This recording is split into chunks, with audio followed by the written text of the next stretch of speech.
Good morning class. As you know, we are doing chapter 3 equality, and today I am starting page number 36, equality of opportunity.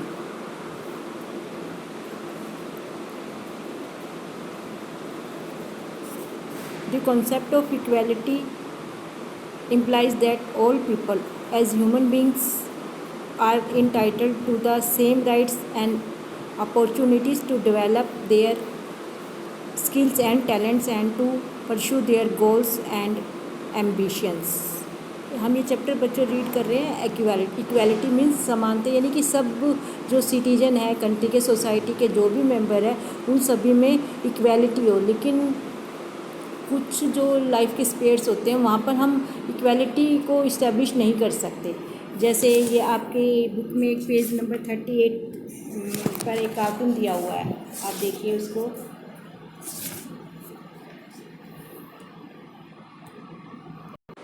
Page number 46 पर cartoon दिया हुआ है कि ये जो सारे फॉरेस्ट में जो एक रेस है वो रखी है और उसमें सभी एनिमल को इक्वल एक ट्री पे जो चढ़ने के लिए कहा गया है, कंपटीशन रखा हो। तो उसमें आप देखिए सारे जो छोटे इंसेक्ट भी हैं, छोटे बर्ड भी है और एक एलिफेंट है। तो एलिफेंट कभी ट्री पे नहीं चढ़ सकता। तो इट मीन्स ये जो कंपटीशन है वो इक्वल कंपटीशन नहीं हो सकता। तो इसी तरह हम ह्यूमन बीइंग के साथ भी कुछ ऐसी जगह है जहाँ की सभी ह्यूमन बीइंग इक्वल नहीं हो सकते, क्योंकि सबके टैलेंट है, सबका बॉडी स्ट्रक्चर है, सबका माइंड है वो डिफरेंट होता है।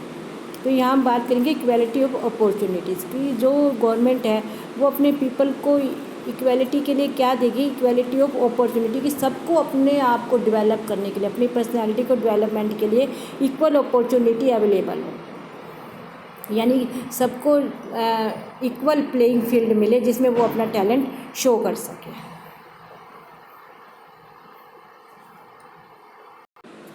Because they may have also different talents and which results in some being more successful in their chosen field, यानी कि उसमें कुछ अगर जो ज़्यादा टैलेंटेड होंगे वो ज़्यादा सक्सेसफुल हो जाएंगे और जो ज़्यादा कम होंगे वो कम होंगे। It does not follow that the society should be considered unequal. In other words, it is not the lack of equality of status or wealth or privilege that is significant, but the inequalities in people's access to such basic goods as education, health care, and safe housing that make for an unequal and unjust society. कि ये जो people की पहुंच है basic चीज़ों तक, basic education तक, health care पर इक्वल होनी चाहिए, जिससे कि जो सोसाइटी है वो अनइक्वल और अनजस्ट ना बन जाए। ये है इक्वालिटी ऑफ अपॉर्चुनिटी। बच्चों इस पूरे टॉपिक को आप ना अगेन एंड अगेन रीड करेंगे तब आपको ये अच्छे से क्लियर हो जाएगा कि इक्वालिटी ऑफ अपॉर्चुनिटीज़ का क्या मीनिंग है। नेक्स्ट टॉपिक है natural and social inequality. In natural and social inequalities a distinction has sometimes been made in political theory between natural inequalities and socially produced inequalities। अब natural और social inequalities में क्या difference है कि जो natural inequality है वो हमारे बाय बर्थ होती है, लेकिन सोशल जो इनइक्वालिटी होती है वो हमें सोसाइटी से मिलती है, जिसको हम एलिमिनेट भी कर सकते हैं। No inequalities are those that emerge between people as a result than different capabilities and talents. These kinds of inequalities are different from socially produced inequalities, which emerge as a consequences of inequalities of opportunities or the exploitation of some groups in a society by others। अभी जो हमने बात की है equality of opportunities की, जो social inequalities होती है वो उसी के कारण होती है। जहाँ अपॉर्चुनिटीज़ में इक्वालिटी नहीं होगी सिटीजन के बीच में, वहाँ पर जो सोशल इनइक्वालिटीज़ ज़्यादा होगी।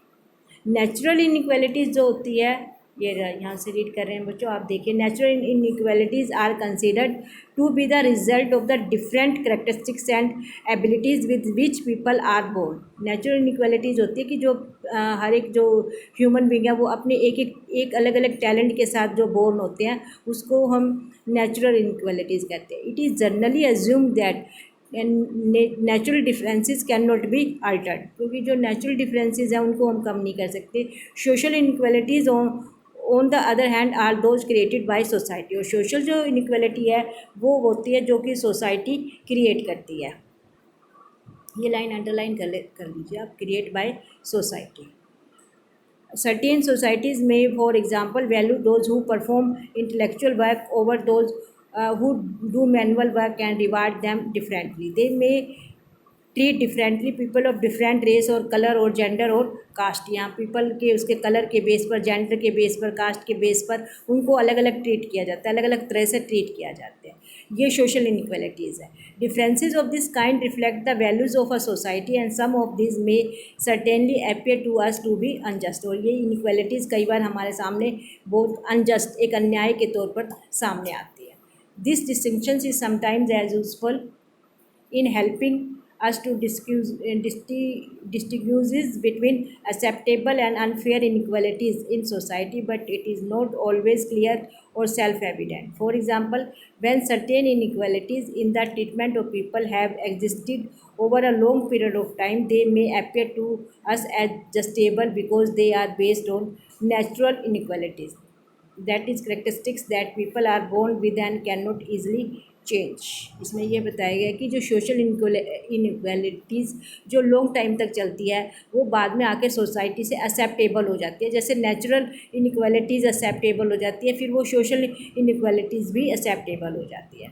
फॉर एग्जांपल, इसमें एग्जांपल दिया गया कि ऐसी कौन सी जो सोशल इनइक्वालिटीज़ है जो हम एक्सेप्ट हो गई है और वो अब नेचुरल इनइक्वालिटीज़ ही बन गई है. For example, women were for long described as the weaker sex, considered timid and of lesser intelligence than men. हमें हमारे सोसाइटी में हमेशा से जो वुमन को है वो मैन के कंपैरिजन में वीक समझा जाता है, डरपोक समझा जाता है और कम इंटेलिजेंट समझा जाता है. नीडिंग स्पेशल प्रोटेक्शन, इसलिए उनको हम स्पेशल प्रोटेक्शन की नीड होती है, ये माना जाता है हमारी सोसाइटी में. Therefore it was felt that denying women equal rights could be justified. इसलिए वुमेन को जो इक्वल राइट्स है वो मैन के इक्वल जो राइट है वो नहीं दिए गए थे. बहुत ज़्यादा स्ट्रगल करने के बाद वुमेन को इक्वल राइट मिले थे मैन के equal. Black people in Africa were considered by their colonial master to be of lesser intelligent. इसी तरह जो साउथ अफ्रीका में जो ब्लैक पीपल थे उनको ब्रिटिश कम इंटेलिजेंट समझते थे. Child like and better and manual work and sports and music. This belief are use to justify institutions like slavery. और ऐसे ही जो बिलीफ होते हैं, ऐसे ही जो विश्वास है वो स्लेवरी सिस्टम को बढ़ावा देते हैं. All these assessments are new question. ये सारी जो क्वेश्चन है अब ये फिर से इनके ऊपर क्वेश्चन उठाए जाने लगे. Are question, they are now seen as distinction made by society as a result of the differences of power. अब ये सोसाइटी ने ये डिफरेंसेस क्रिएट किए हैं पावर के लिए बिटवीन पीपल एंड नेशन, यानी लोगों के बीच में और नेशन के बीच में, rather than based on their inborn characteristics. Another problem which arise with the idea of natural differences is that some differences which could be considered natural need no longer be seen as unalterable. For example, advances in medical science and technologies have helped many disabled people to function effectively in society. कि आजकल जो है medical progress के कारण जो काफ़ी disabled person है वो भी अब कुछ एबल पर्सन बन गए हैं, यानी कि अब उनकी भी जो डिसेबिलिटी है वो कम हो गई टेक्नोलॉजी के कारण और मेडिकल हेल्प के कारण. Today computers can help blind people, wheel chairs and artificial limbs can help in case of physical disability. Even a person's looks can be changed with the cosmetic surgery. The famous physicist Stephen Hawking can hardly move or speak, but he has made major contributor to science. इसमें हम अब जो talent की बात करते हैं कि इसमें एग्जांपल दिया हुआ कि स्टीफन हॉकिंस थे, वो बोल भी नहीं सकते थे और चल भी नहीं सकते थे, लेकिन उन्होंने साइंस में बहुत उनका जो रोल है वो बहुत वाइटल रोल प्ले किया, बहुत बड़ा उनका कंट्रीब्यूशन है साइंस इन्वेंशन में. It would seem unjust to most people today if disabled people are denied necessary help to overcome the effect of their disability or a fair reward for their work on the grounds that they are naturally less capable. यानी इसमें कि अगर equal opportunities मिले तो जो disabled person है वो भी अपने टैलेंट को शो कर सकते हैं. Given all this complexities, it would be difficult to use the natural socially produced distinctions as a standard by which the laws and policies of a society can be assessed. For this reason, many theorists today differentiate between inequality arising from our choices and inequalities operating on account of family और circumstances. इसलिए आजकल inequalities में एक differentiate किया जाने लगा कि एक तो जो इनइक्वालिटीज़ होती है जो हमारी सोसाइटी की या हमारी सर्कमस्टांसिस से क्रिएट होती है, और एक जो इनइक्वालिटी होती है वो हमारी चॉइसेस के कारण क्रिएट होती है. In which a person is born it is a letter than it is a source of concern to advocates of equality and which they wish to minimise and eliminate. और जो equality के जो supporter है वो, इसलिए जो equality के supporter हैं वो इस टाइप की सारी इनइक्वालिटीज़ को मिनिमाइज और एलिमिनेट करना चाहते हैं. ये which they wish to minimise and eliminate. Next topic है आपका 3 डायमेंशंस ऑफ इक्वालिटी की. इक्वालिटी के जो डायमेंशन है वो 3 है. वो कौन कौन से हैं?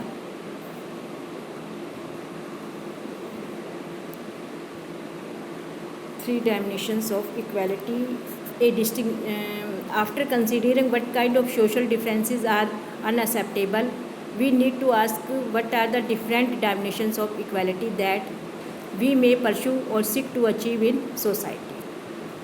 While identifying, we may pursue different kinds of inequalities that exist in society. वैसे हमारे सामने बहुत सारी inequalities होती है. Various thinkers and ideologies have highlighted 3 main dimensions of equality है. और लेकिन जो आइडियोलॉजीज़ हैं उन्होंने 3 जो डायमेंशन हमारे सामने रखे हैं इक्वालिटी के. कौन कौन से हैं? Political equality, social equality and economic equality. It is only by addressing each of these 3 different dimensions of equality can be move towards a more just and equal society. और इन्हीं तीनों से ही हम अपनी सोसाइटी को ज़्यादा से ज़्यादा जस्ट और इक्वल सोसाइटी बना सकते हैं. अब सबसे पहले लेते हैं हम पॉलिटिकल इक्वालिटी को मैं एक बार आपको वैसे समझा दूँ बच्चों कि पॉलिटिकल जैसे जो सिटीजन होते हैं वो कंट्री के लिए सारे इक्वल होते हैं, चाहे कोई उनमें किसी भी caste base, race base, birth base, gender base, किसी भी बेस पर उनमें डिस्क्रिमिनेशन नहीं किया जा सकता. पॉलिटिकल जो राइट होंगे वो सबको इक्वल मिलेंगे. In democratic societies political equality would normally including granting equal citizenship to all members of the state. यानी कंट्री के जितने भी पर्सन हैं उन सबको इक्वल सिटीजनशिप दी जाएगी. ये होता है ओनली डेमोक्रेटिक कंट्री में ही है. नॉन डेमोक्रेटिक में जो पॉलिटिकल इक्वालिटी नहीं होती है वहाँ पर, जैसे हमने 9th में फ्रेंच रेवोल्यूशन में रीड किया था, क्लर्जी नोबल को ही सारे पॉलिटिकल राइट मिले हुए थे, कॉमन पीपल को नहीं मिले हुए थे. We will read in the chapter on citizenship. अब आगे आपके सिटीजनशिप का चैप्टर आएगा, उसमें हम रीड करेंगे कि सिटीजनशिप क्या होती है. Equal citizenship brings with its certain basic rights such as right to vote, freedom of expression, movement and association and freedom of belief. अगर हमारी सिटीजनशिप इक्वल है, अगर हमें सबको इक्वल सिटीजनशिप मिली है तो हमारे जो राइट है, जैसे वोट का राइट है, अपने आप को एक्सप्रेस करने का राइट है, एसोसिएशन बनाने का राइट है, वो भी सबके इक्वल होंगे. These are rights which are considered necessary to enable citizens to develop themselves and participate in the affairs of the state. ये जो राइट्स है वही सिटीजन को डेवलप करते हैं कि वो कंट्री के पॉलिटिकल जो मूवमेंट है उसमें पार्टिसिपेट कर सके. But they are legal rights guaranteed by the constitution and laws. We know that considerable inequality can exist even in countries which grant equal rights to all citizens. परंतु ये भी हम जानते हैं कि इक्वल राइट देने के बावजूद भी सभी कंट्रीज़ में इनइक्वालिटी कंसीडर की गई है.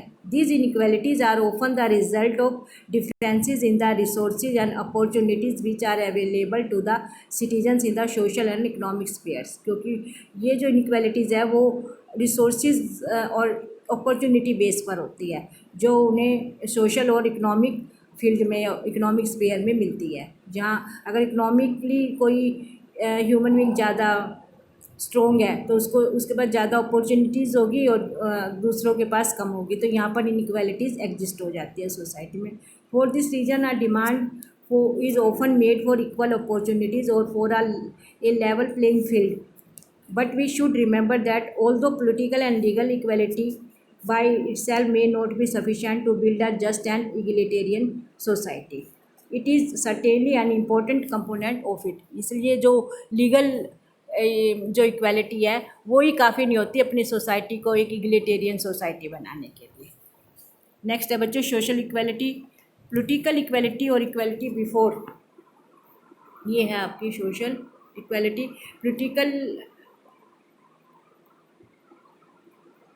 Political equality or equality before laws is an important first step in the pursuit of equality, but it often needs to be supplemented by equality of opportunities.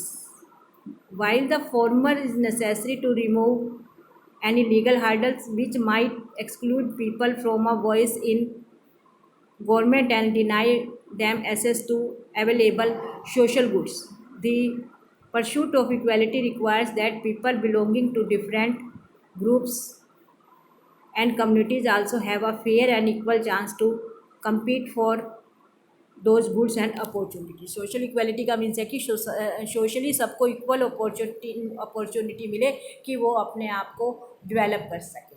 जैसे ब्रिटिश टाइम में हमारे यहाँ casteism बहुत ज़्यादा चलता था, तो जिसके कारण जो लो कास्ट के डिप्यूड क्लास के जो पीपल थे उनको एजुकेशन की फैसिलिटी या एजुकेशन का राइट नहीं मिलता था, और भी उनको सोशल राइट नहीं मिलते थे। अनटचेबिलिटी सोसाइटी में चलती थी, जिसके कारण वो जो कम्युनिटीज़ है वो बहुत ज़्यादा पीछे रह गई। सोशली उनको बहुत ज़्यादा लो माना जाता था। In India, a special problem regarding equal opportunities comes not just from lack of facilities but from some of these customs which may prevail in different parts of the country or among different groups। और हमारे यहाँ only opportunities के कारण ही inequalities नहीं आती, बल्कि हमारे यहाँ के जो कस्टम है इंडियन सोसाइटी के, उसके कारण भी कई बार इनइक्वालिटीज़ आ जाती है। जैसे for example women may not enjoy equal rights of inheritance, यानी कि हमारी कंट्री में वुमेन को उत्तराधिकार का जो राइट है वो नहीं है। और there may be social prohibition regarding their taking part in certain kinds of activities, और they may even discourage from obtain higher education, यानी कि वुमेन को एक तो उत्तराधिकार का राइट नहीं है, और उनको ऑलमोस्ट जो हायर एजुकेशन है उसके लिए भी उसको ज़्यादा राइट नहीं मिलता। उसके कंपैरिजन में मैन को ज़्यादा राइट होते हैं हायर एजुकेशन का, और कुछ सर्टेन ऐसे कुछ पर्टिकुलर कुछ वर्क है जिसमें वुमेन को हमेशा पीछे कर दिया जाता है, और वो जो वर्क है वो मैन ही कर सकते हैं। The state has a significant role in such matters, और लेकिन कंट्री का इसमें एक सिग्निफिकेंट रोल है। It should make policies to prevent discrimination और increment of women in public places और employment, to provide incentive to open up education और certain professions to women and other such measures. But social groups and individual also have a role to play in raising awareness and supporting those who want to exercise their rights. तो इसमें country का क्या role है कि वो women के लिए जो है वो डिस्क्रिमिनेशन पर रोक लगाए, और उनका जो हार्समेंट किया जाता है पब्लिक प्लेसेस पर एम्प्लॉयमेंट पर उसको लो बनाकर रोके, और वुमेन को इनकरेज करे, उनको ज़्यादा अपॉर्चुनिटी दे कि वो अपने आप को पब्लिकली शो कर सके, अपने टैलेंट को प्रूव कर सके। एजुकेशन के लिए उनको जो अपॉर्चुनिटी है वो ज़्यादा मिलनी चाहिए। और as well as social group का भी इसके अंदर एक जो रिस्पॉन्सिबिलिटी है कि वो उसमें उनका रोल ये है कि वो भी सोसाइटी में अवेयरनेस क्रिएट करे और जो वुमेन को अपनी पर्सनैलिटी डेवलप करने में सपोर्ट करें। फिर नेक्स्ट है बच्चों economic equality. At the simplest level, we would say that economic inequality exists in a society if there are significant differences in wealth, property और economic between individual and classes। Economic equality वो होती है जब सभी citizen में property को लेकर, wealth को लेकर inequality हो। One way of measuring the degree of economic inequality in a society would be to measure the relative differences between the richest and poorest group। ये हमारी कंट्री के जो रिचेस्ट और पुअरेस्ट ग्रुप है उनके बीच में जो वेल्थ का जो वेरिएशन है उसको देखकर, उसको हम रीड करके हम पता कर सकते हैं कि इकोनॉमिक जो इनइक्वालिटी है वो क्या होती है। Another way could be to estimate the number of people who live below the poverty line. Of course absolute equality of wealth और income has probably never exist in a society की। जो कुछ people है वो तो BPL होते हैं, यानी बिलो पॉवर्टी लाइन होते हैं, और कुछ बहुत ज़्यादा रिच होते हैं। लेकिन अगर हम बात करें तो एब्सोल्यूट इक्वालिटी ऑफ वेल्थ तो हम कभी भी किसी भी सोसाइटी में एग्जिस्ट नहीं हो सकती। एब्सोल्यूट इक्वालिटी ऑफ वेल्थ वो नहीं आ सकती। Most democracies today try to make equal opportunity available to people in the believe that this would at least give those who have talent and determination the chance to improve their condition. यहाँ पर भी फिर हम opportunity की बात करेंगे कि सभी पर्सन को इक्वल अपॉर्चुनिटी होनी चाहिए कि वो अपने आप को इकोनॉमिकली डेवलप कर सके, वो जो है वेल्थ को वो अर्न कर सके। ये जब भी होगा कि जब सभी सिटीजन्स को इक्वल अपॉर्चुनिटी मिलेगी, तभी वो अपने आप को अपने टैलेंट के अकॉर्डिंग वो वेल्थ को अर्न कर सकते हैं। इसमें एक बच्चों नेक्स्ट पेज पर है, पेज नंबर 42 पर फेमिनिज्म। फेमिनिज्म क्या होता है बच्चों की, जो ये पॉलिटिकल डॉक्ट्रिन है, ये इक्वल राइट फॉर मैन और वुमेन को प्रेफर करती है। इसको फेमिनिस्ट कहते हैं। Feminist are those man are women who believe that many of the inequalities we see in society natural, ये यहाँ तक आएगा बच्चों आपका कि who believes in equal rights of man and women is called feminism. Next आपकी इसमें term है एक सोशलिज्म, पेज नंबर 44 पर। Socialism refers to a set of political ideas that emerge as a responses in the inequalities present in and reproduced by the industrial capitalist economy। यहाँ तक ही करना है आपको, इकोनॉमिक तक। Industrial capitalist economy. The main concern of socialism is how to minimize existing inequality and distribute resources justify. कि जो socialism है उसके अकॉर्डिंग की सोसाइटी में इतने रिसोर्सेज है, उनका जो डिस्ट्रीब्यूशन है वो इक्वली होना चाहिए। ये आंसर आपको यहाँ से यहाँ सोशलिज्म से लेकर जस्टिफाई तक ही करना है। इस वीडियो में बच्चों यहीं तक, आगे हम नेक्स्ट वीडियो में करेंगे। आप इस वीडियो को ध्यान से सुनिए और ये पेज भी रीड कीजिए। Okay student, bye.